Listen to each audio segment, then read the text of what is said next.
বাংলাদেশের এক লেখিকা ছিলেন, যিনি এখন পার্শ্ববর্তী দেশে অবস্থান করছেন। যেখানেই যান সেখানে জুতো খায়। কথা বলেন না। কারণটা হলো তিনি এই কোরআনের বিরুদ্ধে চলেছেন। নামটা শুনলে মনে করবেন যে হয়তো রাবিয়া বসরি হতে পারে। নামের শুরুতে আছে তাসলিমা, তারপরে কি আপনারা তো খুব জানেন দেখতেছি। এইটার কারণে বাংলাদেশের তাওহীদপন্থী লোকেরা তার বিরুদ্ধে আন্দোলন করেছিল, পালায়ে গিয়েছিল সুইডেনে। সেখান থেকে আস্তে আস্তে পার্শ্ববর্তী দেশে আসছে, উকি ঝুঁকি মারতেছে এই দেশের ভিতরে প্রবেশের জন্য। আমরা কি সেই সুযোগ দেব? না। জোরে বলেন। আদা জল খায় আওয়ামী লীগ বিএনপি নাই, জাসদ বাসদ নাই। যারাই মুসলমান তারাই তার বিরুদ্ধে লাগবে। কথা বলেন ঠিক কিনা? তার মা আসরের নামাজ পড়ার জন্য জায় নামাজ বিছাইছে। এসে বলল, মা জায় নামাজ বিছাইছো কেন? আসরের নামাজ পড়ব। নামাজ পড়ে কি হবে? বলে হাদিসে পড়েছি আস-সালাতু মিফতাহুল জান্নাহ, নামাজ পড়লে জান্নাতের চাবি পাওয়া যাবে। ঠিক না? এইটা বলেছেন। তো উনি বলছে, মা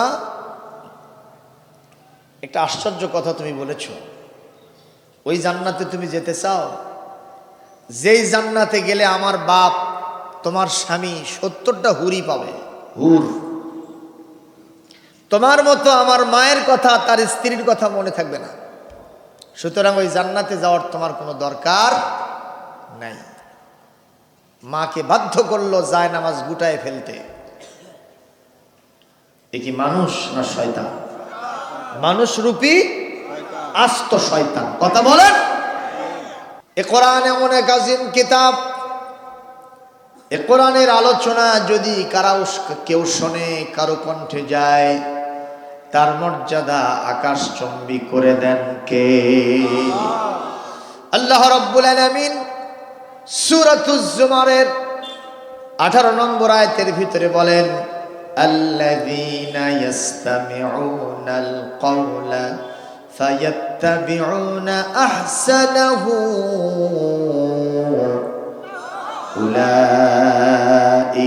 উলাইকাল্লাযীনা হাদাহুমুল্লাহ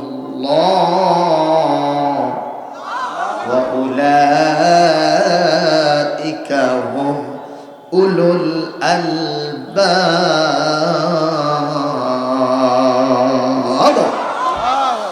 আল্লাহ রাব্বুল আলামিন বলেন, যারা আমার এই কোরআনের সহি কথাগুলো এখন শুনছে, ভবিষ্যতেও মনোযোগ দিয়ে শুনবে, এই সব লোকগুলি শুধু শুনবেই না, আমার কোরআনের যে নির্দেশনাগুলি আছে এগুলো তাদের ব্যক্তি, পরিবার, সমাজ এবং রাষ্ট্রের সব জায়গায় মেনে চলবে, ইত্তেবা করবে, অনুকরণ করবে এবং নিষেধাজ্ঞাগুলিকে জীবন থেকে বিদায় দিয়ে দেবে।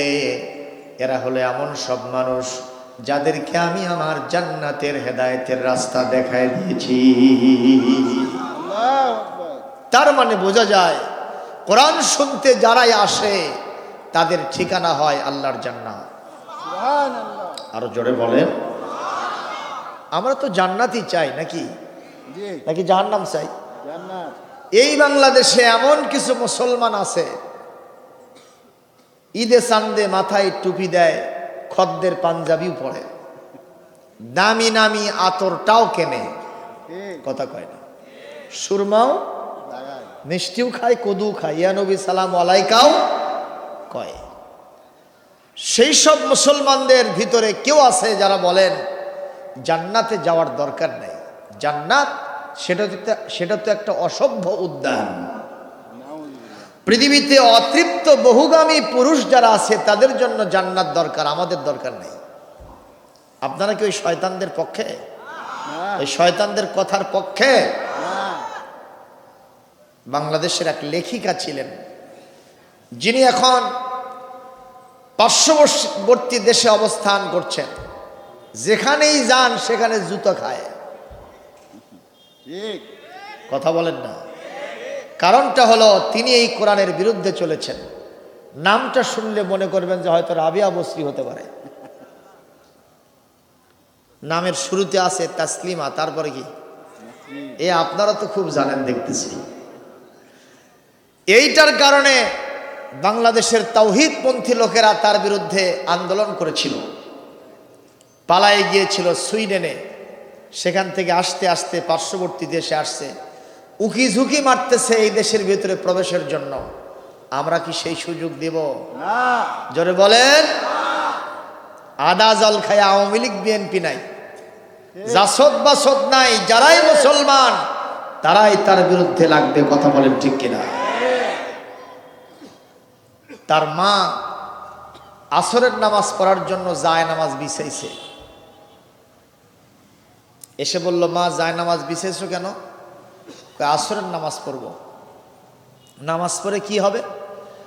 বলে হাদিসে পড়েছি আসসালাতু মিফতাহুল জান্নাহ, নামাজ পড়লে জান্নাতের চাবি পাওয়া যাবে। ঠিক না? এইটা বলেছেন। তো উনি বলছে, মা একটা আশ্চর্য কথা তুমি বলেছ, ওই জান্নাতে তুমি যেতে চাও যেই জান্নাতে গেলে আমার বাপ তোমার স্বামী 70টা হুরি পাবে, হুর। তোমার মতো আমার মায়ের কথা, তার স্ত্রীর কথা মনে থাকবে না। সুতরাং ওই জান্নাতে যাওয়ার তোমার কোনো দরকার নাই। মাকে বাধ্য করলো যায় নামাজ গুটায় ফেলতে। এ কি মানুষ না শয়তান? মানুষ রূপী আস্ত শয়তান। কথা বলেন, শিক্ষিত শয়তান। প্রিয় ভাইরা আমার, সে তার মাকে সহি কথা বলতে পারে নাই। তার মায়ের উদ্দেশ্যে সে যে কথা বলেছে এই কথার ভিতরেও গলতি আছে না নাই?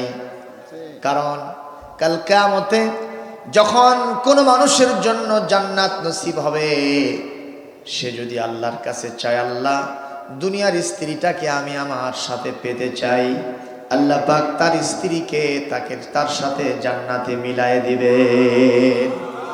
শুধু মিলায়ে দেবেন না, এই দুনিয়ার নারী স্ত্রী যদি তার স্বামীর আনুগত্যশীলা হয়, সঠিকভাবে ইসলামের কায়দা কানুন নিয়ম কানুনগুলো যদি মেনে চলেন, ইসলামী শরীয়ত অনুযায়ী পর্দানসীন জীবনযাপন করেন, কাল কিয়ামতে যতই হুর গেলেমান থাক না কেন, ওই হুর পরিদের নেত্রী বানায়া দিবে।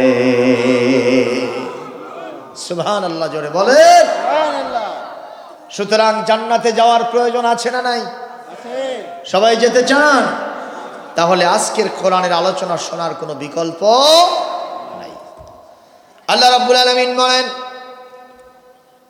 আজকের এই এলাকায় এই মাইকের আওয়াজ যত দূর যাচ্ছে, হাজার হাজার মানুষ রাস্তাঘাটে চলাফেরা করছে, দোকানদারি করছে, চা স্টলে বসে 4 কাপে ঝড় তুলেছে, রাজনীতির ঝড়। কতক্ষণ অনেকে বিভিন্ন জায়গায় মাস্তানি করতেছে, গোয়েন্দারি করতেছে, খোশালা বিলিপ্ত আছে, নিজেদেরকে বুদ্ধিমান বলে পরিচয় দিচ্ছে। আল্লাহ পাক বলেন, জজ, ব্যারিস্টার, উকিল, মুখতার, এই পৃথিবীর কবি, সাহিত্যিক, এই পৃথিবীর দার্শনিক, বিজ্ঞানী, ইঞ্জিনিয়ার, ডাক্তার, সাহিত্যিক, লেখক, লেখিকা, পিএইচডি, এমফিল, গবেষক, যাই হোক না কেন, ওদের সাথে যদি আমার কোরআন না থাকে, ওরা যতই নিজেদেরকে জ্ঞানী বলে দাবি করুক, আমি আমার কোরআনের কাছে ওই হিরোগুলো জিরো। আল্লাহ রাব্বুল আলামিন বলেন, কিন্তু আজকের এই মাহফিলে যদি একজন অটো ভ্যান চালক, কুলি, দিনমজুর, মেথর, শ্রমিক, রিক্সা চালক, সেও যদি এসে কোরআনের মজলিসে বসে আর আমার কোরআনের কথা শুনে এবং অনুসরণ করার জন্য নিয়ত করে ফেলে, আল্লাহ পাক বলেন, ওয়া উলাইকা হুম উলুল আলবাব। এই অটো ভ্যান চালক, কুলি, দিনমজুর, শ্রমিক, নিম্ন পেশার মানুষ, দারিদ্র সীমার নিচে বাস করে, এই মানুষগুলি হলো সবচাইতে বড় জ্ঞানী মানুষ। আওয়াজ দেন, ঘোষণাকার। আরো জোরে বলেন, ঘোষণাকার। সুতরাং আজকের কোরআনের আলোচনা আমরা শুনবো, তাতে যা আছে কপালে হবে কাল সকালে। বলি আল্লাহু আকবার। মুসলমান ভাইরা, আপনারা কি এই পৃথিবীতে কোনোদিন ওঝা দেখেছিলেন? সাপে কাটা মানুষকে যে ঝাড়ফুঁক দেয় তাকে কি বলে বগুড়াতে? ঠিক না? সাপের বিষ আছে না নাই? এটা প্রমাণ করার জন্য না মুখের ভেতরে কি দেয়? গ্রামের দিকে দেখছি কাঁচা মরিচ দেয়, আবার কোথাও কোথাও দেখছি এশিয়ার দই মিষ্টি মুখের ভেতরে দেয়। কি দেয়? মিষ্টি দেয়, মিষ্টি, রসগোল্লা দেয় না? তো আমার এলাকায় এক লোক সাপে দংশনকৃত, তাকে নিয়ে আসা হলো ওঝার কাছে। ওঝা সাপের বিষ আছে না নাই টেস্ট করার জন্য রসগোল্লা মুখের ভিতরে দিছে। বগুড়ার নামি দামি মিষ্টান্ন ভান্ডারের নাম কি? এশিয়া। কথা কয় না? আরো অন্যান্যগুলো আছে, একটার কথা বললাম। অন্যরা আবার কেউ থাকলে হয়তো আমার বিরুদ্ধে অভিযান করতে পারে। আপনারা মন খারাপ করেন না, আমি মাসাল তো মাসালান সাপোজ একটু দৃষ্টিভঙ্গি দৃষ্টান্ত দেওয়ার জন্য এটা বললাম। ঠিক না? ঠিক কর। তো এখন রসগোল্লা কি মিষ্টি হয় না তিতে হয়? যার মুখে দেওয়া হলো এই লোকটা জুতো খুলে ওঝার প্রতি পিক আপ নেছে, তো জুতো শার্ট করবো। ওঝা বলতেছে, ভাইজান আমি তো কোনো অন্যায় করিনি, বগুড়ার সবচেয়ে নামি দামি এশিয়ার মিষ্টি তোমার মুখে মধ্যে দিছি। ও বলতেছে, তুমি মিষ্টি দিছ? এই গ্রামের সবগুলো নিম গাছের পাতাগুলি পিষা সেটা আমার মুখের মধ্যে দিছ। নিম গাছের পাতা কি হয়? যেরকম। তার মানে রসগোল্লা তার কাছে কি লাগতেছে? তিতা লাগতেছে, অথচ রসগোল্লা মিষ্টি। ওঝা বুঝে গেল নিঃসন্দেহে এই লোককে শুধু সাপে দংশনই করে নাই, বিষটাও জনমের মতো টাইট করে ঢুকায় দিয়েছে। ওর লক্ষণ ভালো না খারাপ? সবাই বলবেন। যার কারণে রসগোল্লা মিষ্টি হওয়া সত্ত্বেও তার কাছে তিতা লেগেছে। মুসলমান জবাব দেবেন, কোরআনের কথা মিষ্টি না তিতা? যদি কারো কাছে এটা তিতা লাগে তার লক্ষণ জোরে কোন? আরো জোরে। জোর হলো না? তার লক্ষণ খারাপ। বিষধর শয়তান ইবলিস তারে শুধু দংশনই করে নাই, বিষটাও জনমের মতো টাইট করে ঢুকায় দিয়েছে। যার কারণে কোরআনের কথা মিষ্টি মধুর হওয়া সত্ত্বেও তার কাছে তিতা লাগতেছে। আপনাদের কাছে কেমন লাগছে? সবাই বলবেন। মিষ্টি লাগে না তিতা লাগে? আল্লাহ রাব্বুল আলামিন বলেন, ওয়া ইযা তুলিয়াত আলাইহিম আয়াতুহু যাদাতুহুম ঈমানা। আল্লাহ রাব্বুল আলামিন সূরা আনফালের 2 নম্বর আয়াতের ভিতরে বলেন, খাঁটি ইমানদার তো তারা আল্লাহর কোরআনের কথা বেশি মনোযোগ দিয়ে শোনে। যারা কোরআন তেলাওয়াত যারা শোনে, শোনাও সারা, নিজেদের ঈমান বাড়াও সারা। এমনকি কোরআনের জন্য জেল জুলুম জরিমানা, নিজের বুকের তাজা রক্ত ঢেলে দিয়া জীবন বিসর্জন দিতে, শহীদ হতেও তারা কখনো পরোয়া করে না। জোরে বলুন ঠিক কিনা? এই জন্য আমরা কোরআনের কথা শুনতে রাজি আছি না নাই? কারা কারা রাজি আছেন দুহাত তুলে আল্লাহকে জোরে সোরে দেখায় দেয়।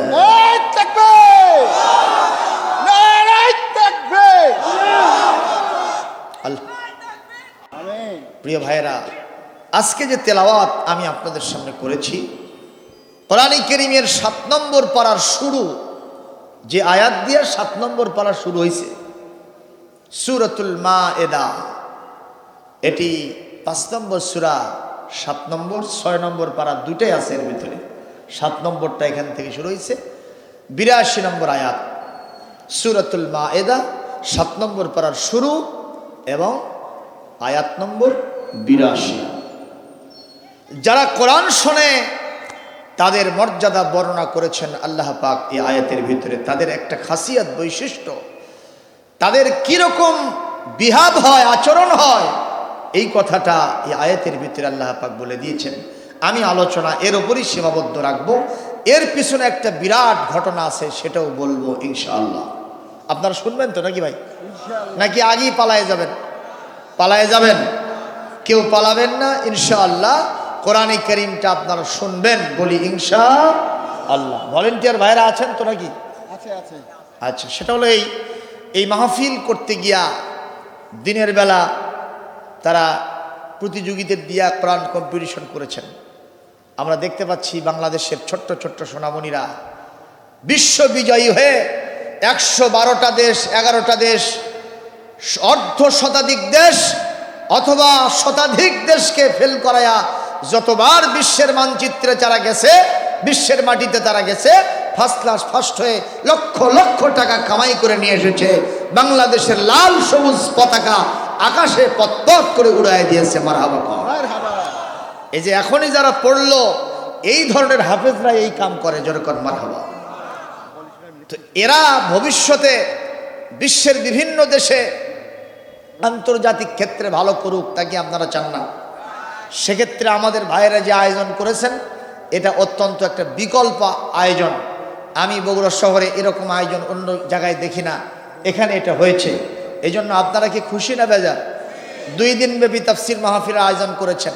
এই যে বিশাল প্যান্ডেল দেখতেছেন, আগামীকাল বড় বড় বক্তা আসবেন, এই মাইকিং লাইটিং আরও কত, খাওয়া দাওয়া আপনাদের জন্য তাবারক আছে তো নাকি? তাবারক নাই? হাই রে। যাই হোক, আল্লাহ যেন ভবিষ্যতে তাদেরকে তাবারক করার তৌফিক দান করেন, বলি আমিন। এতগুলি খরচ, এগুলো বিয়ার করতে, বহন করতে তারা হিমশিম খাচ্ছেন। আমার কাছে আহ্বান জানিয়েছেন সবাই যেন অন্তত কিছুটা শরিক হয়। আমি শুরুতেই কালেকশনটা সেরে নিতে চাই। আপনারা যারা ভলেন্টিয়ারের লোক আছেন, একটু চাদর নিয়া কিংবা ব্যাগ নিয়া ভেতরে দ্রুত গতিতে ঢুকে পড়েন। যার পকেটে যা আছে, কোরআনকে সম্মান দেওয়ার জন্য ইনশাআল্লাহ এর ভিতরে আল্লাহ যেন কবুল করে নেন, আল্লাহ যেন বরকত দিয়ে মালামাল করে দেন। আমি যে আয়াত তেলাওয়াত করেছি সূরা মায়েদার 82 নম্বর আয়াত, যেটি 7 নম্বর পারার শুরু, আমি সেই তেলাওয়াতটা দিচ্ছি আবারও।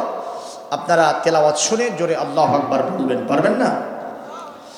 وَإِذَا سَمِعُوا مَا أُنزِلَ إِلَى الرَّسُولِ تَرَى أَعْيُنَهُمْ تَفِيضُ مِنَ الدَّمْعِ مِمَّا عَرَفُوا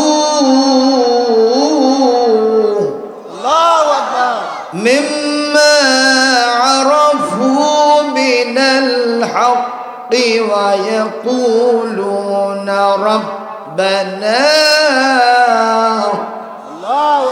رَبَّنَا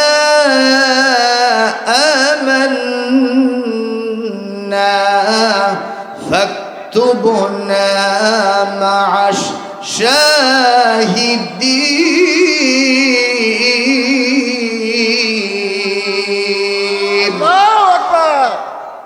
আল্লাহ পাক বলেন, আমার বান্দারা যখন আমার রসুলের প্রতি অবতারিত কিতাব শোনে, হে নবী আপনি তখন দেখবেন তাদের চক্ষুগুলি অশ্রু বিগলিত হয়, তাদের চোখ দিয়ে কান্নার রোল পড়ে যায়, তাদের দাড়ি, তাদের বুক, তাদের বিছানা বালিশ সব ভিজে যায়। সুবহানাল্লাহ। কার কথা? আল্লাহর। জোরে বলেন, আল্লাহর কথা। আপনারা হজ করেছেন? কেউ হজ করেছেন? কারা কারা হজ করছেন দেখি? সৌদি আরবে যখন শুধু হজ করা না, এখন ইন্টারনেটের মধ্যে পাওয়া যায়, ইউটিউবে দেখা যায়। জি, আমাদের আজকের সম্মানিত প্রধান অতিথি এবং সভাপতি সাহেব দুইজনই মঞ্চে এসেছেন, আমরা তাদেরকে স্বাগত জানাচ্ছি। যেরকম মারহাবা, লিল্লাহে তাকবীর, লিল্লাহে তাকবীর। প্রধান অতিথি সাহেবের আগমন, ববি সাহেবের আগমন। প্রধান অতিথি আর সভাপতি মঞ্চে না থাকলে ভালো লাগে যেরকম বর সারা যেরকম বিয়ে করতে গেলে হয়, সভাপতি প্রধান অতিথি না থাকলে যে কোনো প্রোগ্রাম ওই রকমই পানসে মার্কা লাগে। যেরকম ঠিক না ঠিক? ওনারা আসার কারণে আমরা কি খুশি না বেজার? এই সমস্ত নেতা থাকলে কোরআনের কথা কিনা? কারণ লিডার হন, সমাজের যারা সমাজপতি হন, আমরা বুঝতেই পারি কোরআনের মঞ্চের যখন প্রধান অতিথি হন তার কলিজার ভিতরে কোরআনের প্রতি আকর্ষণ আছে। যখন ঠিক কিনা? সুতরাং কোরআনের সহি কথা তারা আমাদেরকে বলার সুযোগ করে দিবেন এবং তারাও শুনবেন, আমরাও যেন আমলের জন্য নিয়ত করতে পারি, বলি আল্লাহুম্মা আমিন। কথা কি এখনই বলবেন না, একটু বলবেন? প্রিয় উপস্থিতি, আমি বলছিলাম যে যারা কোরআনে কারীম শ্রবণ করে তাদের চোখ দিয়া অশ্রু বিগলিত করে, এই ঘোষণাকার আল্লাহ। দেখেন না আমার প্রিয় নবীজির ইতিহাস ছোট্ট। আল্লাহ রসুলের এক সাহাবী ছিলেন, তিনি মুফাসসির সাহাবী, নাম হলো আব্দুল্লাহ ইবনে মাসউদ রাদিয়াল্লাহু তাআলা আনহু। হুজুর আকরাম সাল্লাল্লাহু আলাইহি সাল্লাম একদিন বললেন, ইয়া আব্দুল্লাহ ইকরা আলাইয়াল কোরআন। আমি মুসলিম শরীফের হাদিস আপনাদের শোনাচ্ছি। হে আব্দুল্লাহ, তুমি একটু কোরআন তেলাওয়াত করো। সাহাবীকে হুজুর নিজে বলছেন, এদিকে দৃষ্টি দেন, এদিকে দৃষ্টি দেন, সহি কথা। সাহাবী আশ্চর্য হয়ে গেলেন, আর তিনি মনে করলেন এটা আমার জন্য গোস্তাখি হলো, বেয়াদবি হলো। হযরত আব্দুল্লাহ ইবনে মাসউদ বলেন, ইয়া রাসূলুল্লাহ, ইয়া হাবিবাল্লাহ সাল্লাল্লাহু আলাইহি ওয়াসাল্লাম, আমি কোরআন পড়ব আর আপনি কোরআন শুনবেন, এটা তো বেয়াদবি হবে। তার মানে আমি বক্তা হব আর আপনি শ্রোতা হবেন, এটা তো কখনো মেনে নেওয়া যায় না। সুতরাং এই কোরআন যেহেতু আপনার উপরে নাজিল হয়েছে, আপনি পড়বেন আপনার সুললিত কণ্ঠ দিয়া, আর আমরা সেটা শুনব, এটাই স্বাভাবিক কথা। আমার নবী এই মুহূর্তে যেই জবাবটা দিয়েছিলেন, এই জবাব শুনলে আমি আপনি আশ্চর্য হয়ে যাব। কারণ বর্তমান সময়ে আমরা বক্তা হতে ভালোবাসি না শ্রোতা হতে ভালোবাসি? কথা কন, এখন বক্তা দিয়ে ঘর সাজা যায়, কথা কয় না বাবা? ঠিক না বে ঠিক? এই ছোট্ট ছেলে মাদ্রাসাতে ক্লাস 8-এ পড়ে, ও নিজেও বক্তা হয়ে গেছে।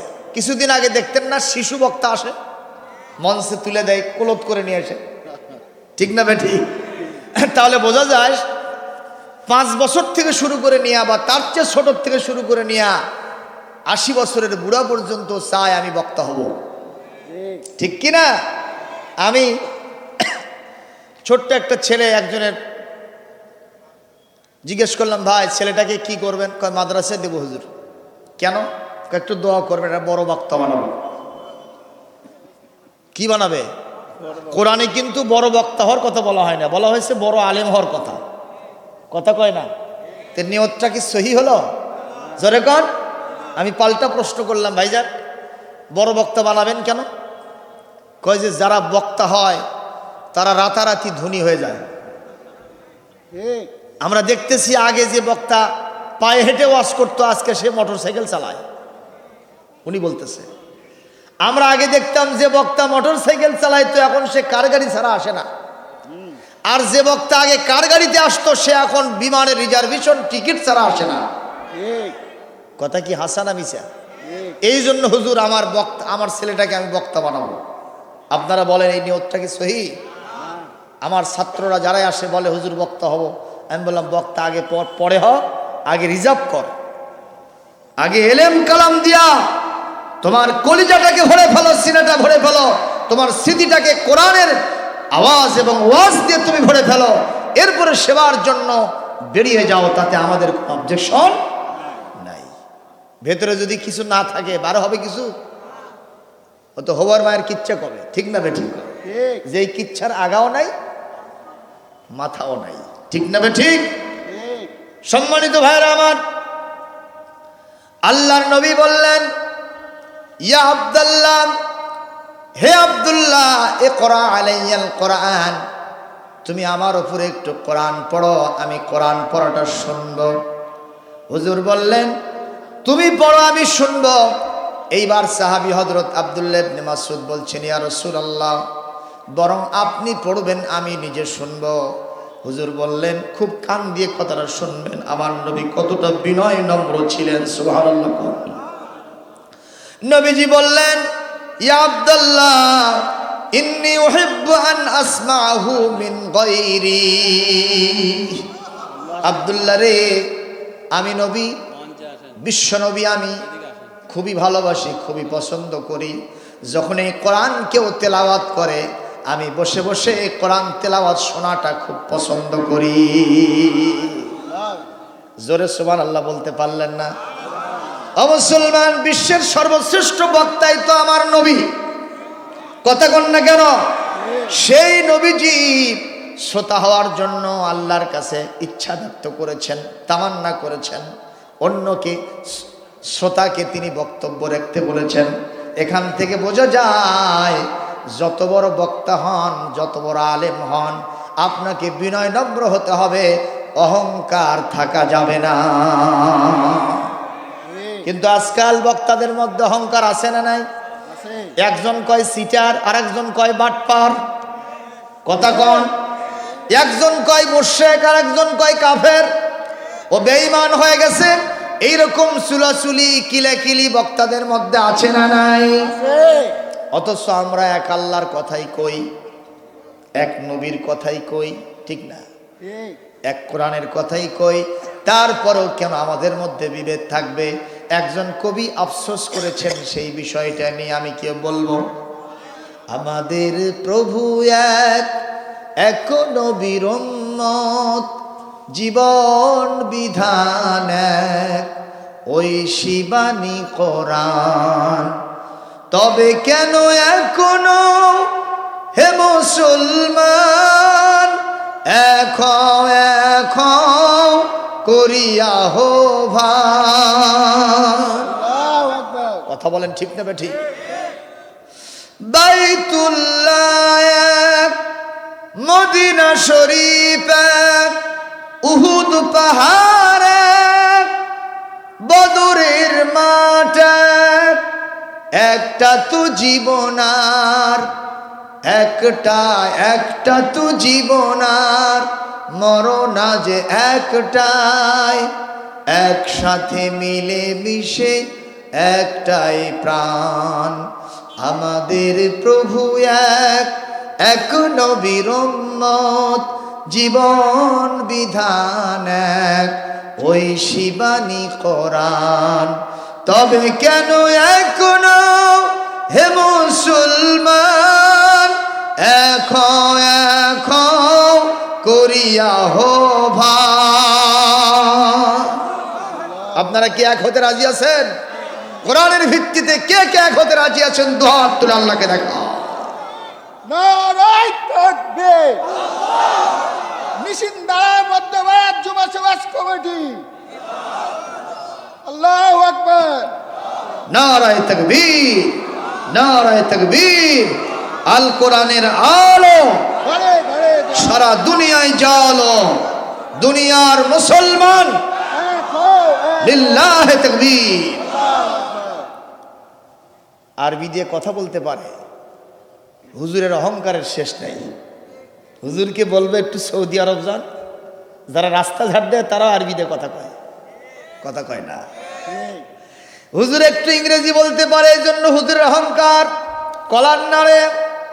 আমি ইংরেজি, আরবি, উর্দু, ফার্সি, আমি সব কিছুতে ফরফিটেড, আমি সব চাইতে বড় আলেম, এইরকম অহংকার দেখাই কিনা?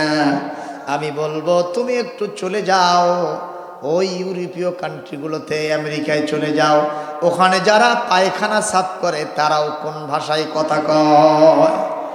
সুতরাং কোনো ফখর নাই, কোনো অহংকার নাই, যত অহংকার সব কার? এ মুসলমান জোরে বলেন। আমাদের কোনো অহংকার নাই, আমরা দাসত্ব এবং গোলামি করব যার জন্য তিনি কে? আমার নবী বললেন, আব্দুল্লাহ তুমি কোরআন পড়ো আর আমি শুনবো।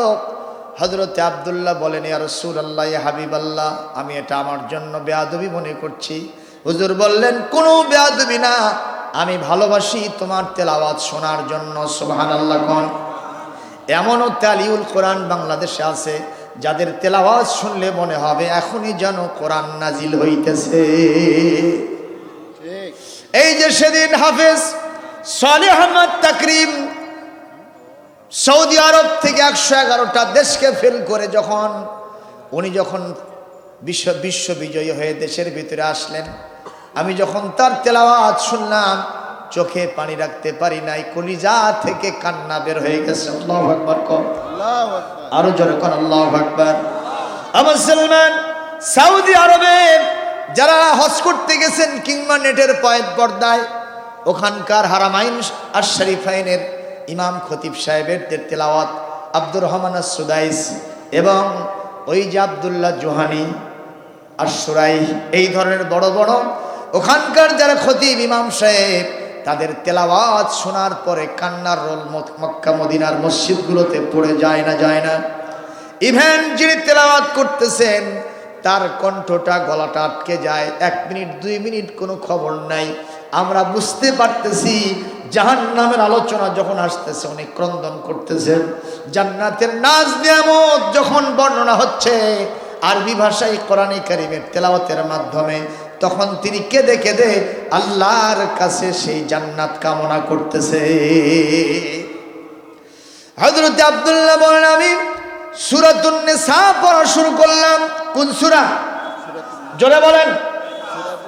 ইয়া আইয়ুহান নাসুত্তাকু রাব্বাকুমুল্লাযী খালাকাকুম মিন নাফসিন ওয়াহিদাতিন ওয়া খালাকা মিনহা যাওজাহা ওয়া বাথা মিনহুমা রিজালান কাসীরান ওয়া নিসা। আল্লাহু আকবার। এখান থেকে তেলাওয়াত শুরু করলাম। উনি বলছেন, আমি যখন 40 নম্বর আয়াতে গেলাম। কত নম্বর? 40। কোন সূরা? যখন আমি 40 নম্বর আয়াত পড়া শুরু করছি, আমি তাকায় দেখলাম ফাইদা আইনাহু তাজরিফান, আমার বিশ্বনবীর 2টা চোখ থেকে অশ্রু দরদর করে পড়তেছে। আমি জিজ্ঞেস করলাম, ইয়া রাসূলুল্লাহ লিমাযা তাবকি, আপনি কেন কাঁদেন? হুজুর, আমার এই তেলাওয়াত শুনলেন, সেই 40 নম্বর আয়াতটা কি আমি একটু পড়ব? বলেন। এই যে আয়াত শুনে নবীজি কেঁদেছেন, সেই আয়াতটা কি পড়ব? রাসূলুল্লাহর প্রতি যাদের ভালোবাসা আছে, এই আয়াত শুনে তারা চোখের পানি রাখতে পারবে না, যেহেতু রাসূল কেঁদেছেন। কথা কর, কে কেঁদেছেন? রাসূল নিজে কেঁদেছেন। আমি তার উম্মত, ইয়তীম উম্মত, একেবারে দুর্বল উম্মত, ঈমান আমল বলতে কিছুই নাই। আমরা চেষ্টা করব একটু কাঁদার জন্য। এই আয়াত তিনি বললেন, ফাকাইফা ইযা জিনা মিন কুল্লি উম্মাতিন বিশাহীদ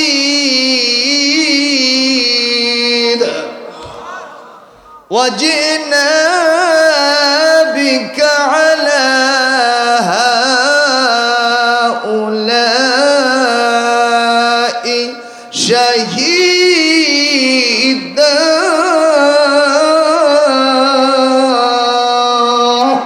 আল্লাহু আকবার।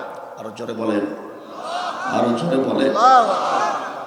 হযরত আব্দুল্লাহ বলেন, আমি রাসূলের চোখ মুবারকের দিকে তাকায় দেখি 2 চোখ দিয়া গড়গড় এবং বদনার নালার মতো পানি, নালের মতো পানি পড়ে পড়ে তার দাড়ি বুক সব ভিজে যাচ্ছে। আর বলতেছেন, হাসবুকা আল আনি আব্দুল্লাহ, আব্দুল্লাহ রে আর পড়ো না, আর পড়ো না, এটাই যথেষ্ট হয়ে গেছে, আর সামনে অগ্রসর হইও না। আমি বললাম, ইয়া রাসূলুল্লাহ আপনি কেন কাঁদেন? হুজুর বললেন, এই আয়াতের ভিতরে যে কথাটা আছে, এই কথাটা আমার কলিজাকে আঘাত দিয়েছে। আখিরাতের বিভীষিকাময় সেই কঠিন মুহূর্তের কথা আমার স্মরণ হয়ে গেছে। আল্লাহ পাক বলছেন, ফাকাইফা ইযা জিনা মিন কুল্লি উম্মাতিন বিশাহীদ, কাল কিয়ামতের কঠিন ময়দানে আমি প্রত্যেক ব্যক্তির সাথে একজন সাক্ষী তলব করব। সমস্ত সাক্ষী শেষ হওয়ার পরে কারো জন্য যদি জাহান্নাম হয়ে যায়, কারো জন্য যদি জান্নাত হয়ে যায়, জান্নাতীদের জন্য আমি জান্নাতের ফয়সালা দিয়ে দেব, জাহান্নামীদের জন্য জাহান্নামের ফয়সালা দিয়ে দেব। আমার সাক্ষী চূড়ান্ত হবে না, এরপরে আমি রাজ সাক্ষী হিসেবে, সুপ্রিম সাক্ষী হিসেবে আপনাকে দাঁড় করায় দিব।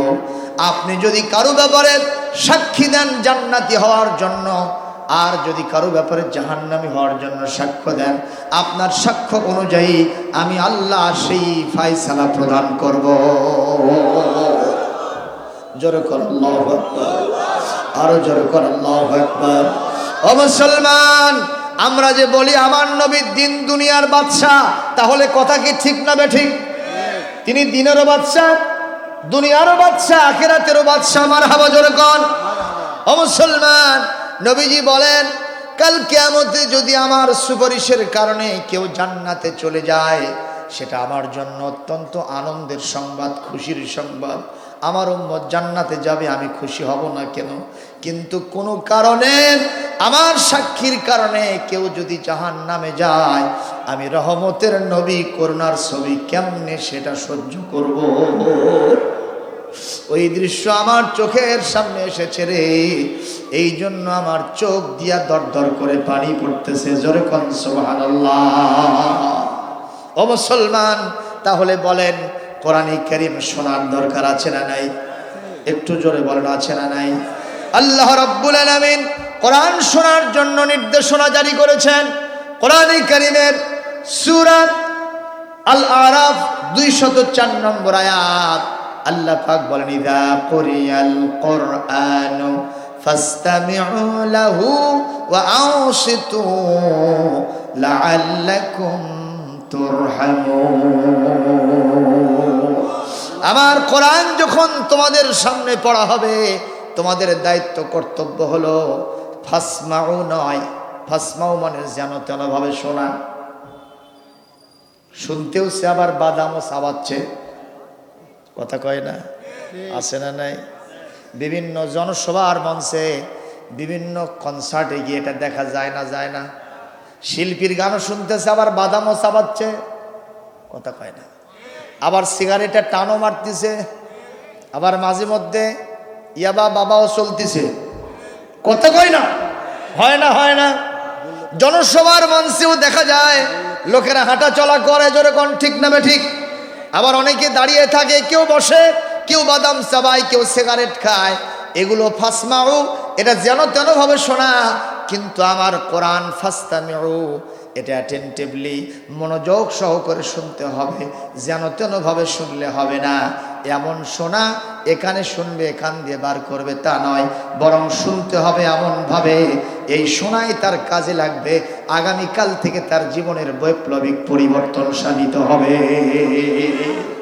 কোরআন শোনার সাথে সাথে বেনামাজি নামাজের সিদ্ধান্ত নেবে, সুদখোর সুদ না খাওয়ার সিদ্ধান্ত নেবে, ঘুষখোর ঘুষ না খাওয়ার সিদ্ধান্ত নেবে, জিনাখোর আর জীবনে পরনারীর দিকে তাকাবে না।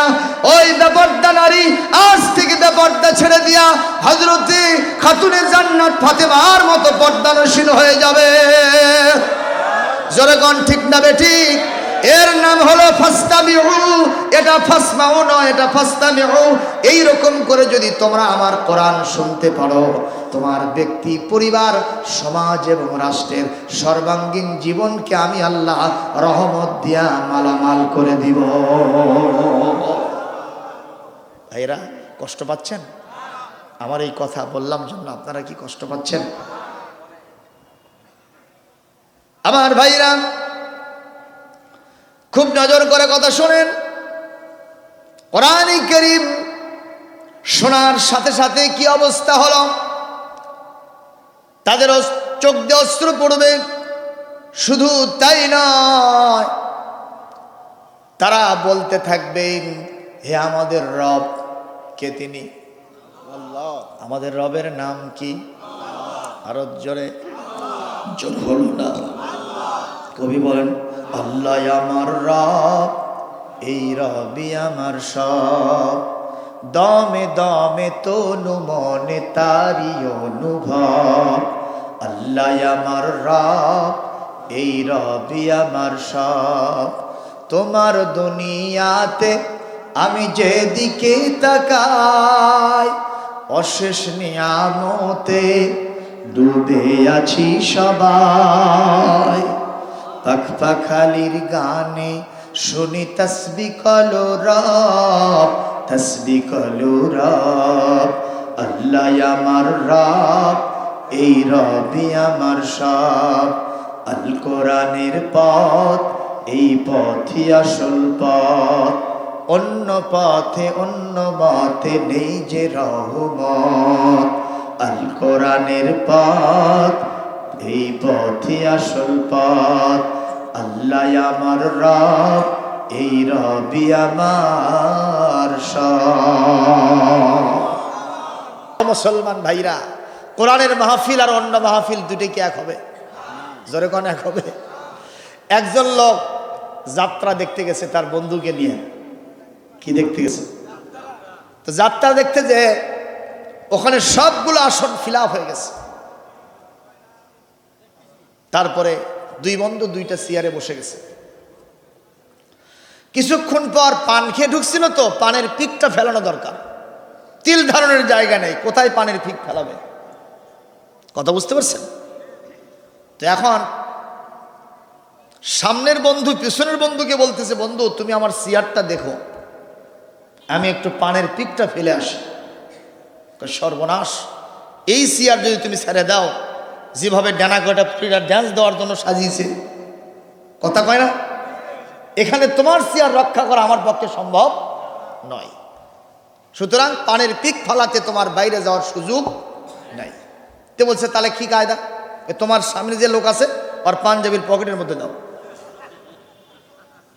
এ বলতেছে পাগল হসু, যে সুন্দর ইস্ত্রি করা পাঞ্জাবি পরে আসছে, এরই ভিতরে তুই পিক ফেলাইতে খবর আছে না নাই? চিন্তা করিস না, আমার পানের পিক তোর পকেটে দিছি। একটু জোরে কোন মারা হওয়া।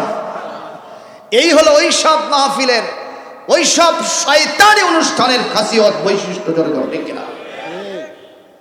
সেই অনুষ্ঠান কি এইটা?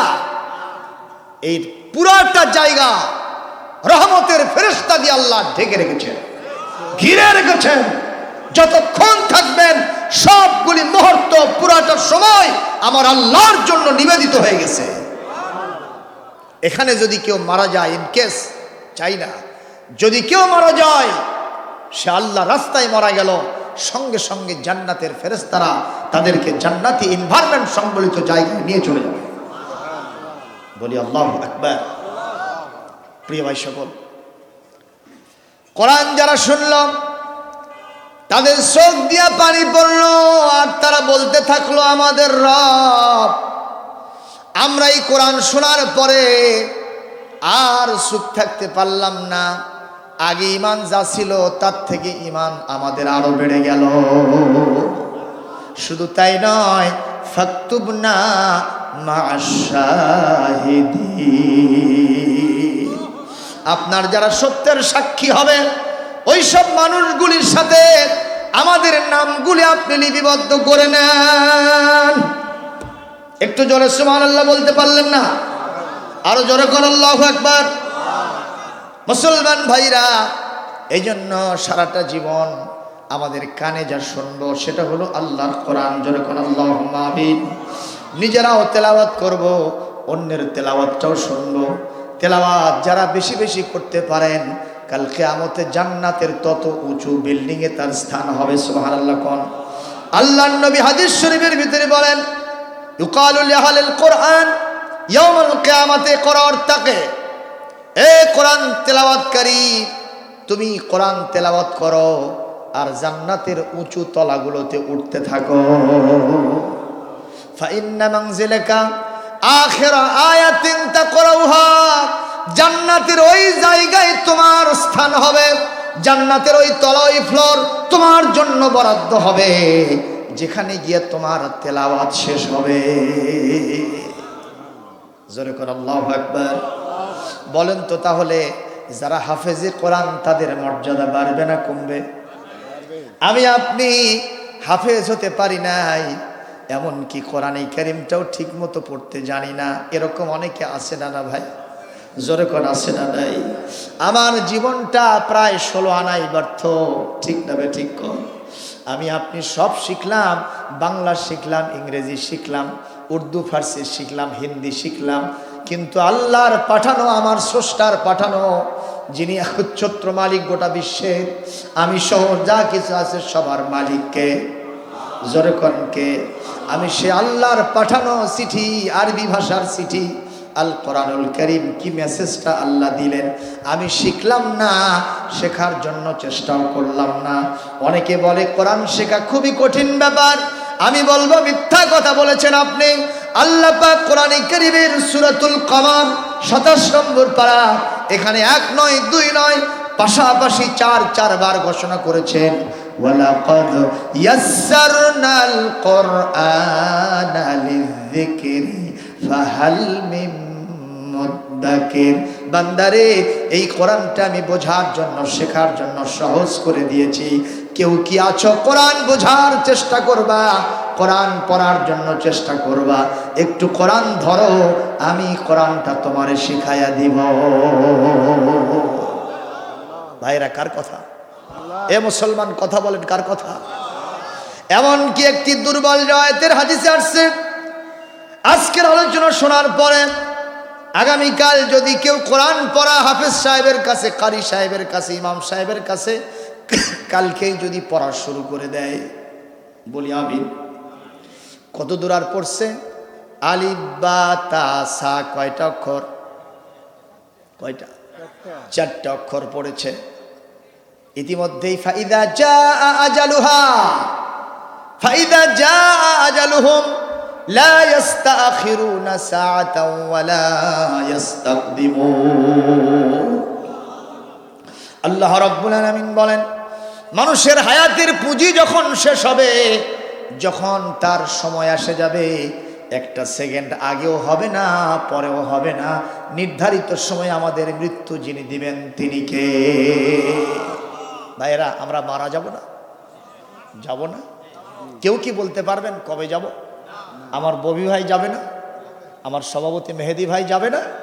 সবাই চলে যাব, কিন্তু কোন সময় যাব তা কি জানি?